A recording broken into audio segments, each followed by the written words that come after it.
Nüüd, kui sa oled 18, nüüd hakkad sina mulle alkoholi ostma kõikide nende kordade eest, mille olen mina pidanud sulle seda tegema. Saan perversse minna.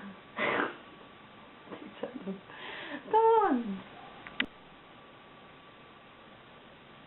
Kallis Amanda. Palju õnne sünnipäevaks. Soovid? Kallis Amanda, palju õnne sünnipäevaks sulle. Kõik ilusamad 18. üldse.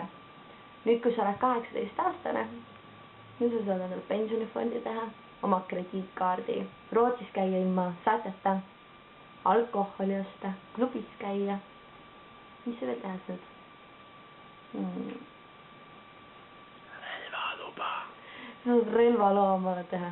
Mäletad sa? Ma loodan, et sa ülepea kätte ei lähe nüüd, kui sa oled 18 ja kõik on legaalne. Ära siis Rasmusest eeskuju võtta ja liiga kangel alkoholile üle mine. Ma ei teagi. Mina, Kaidi Riinart, soovin sulle veel kord kõige paremat sünnipäeva.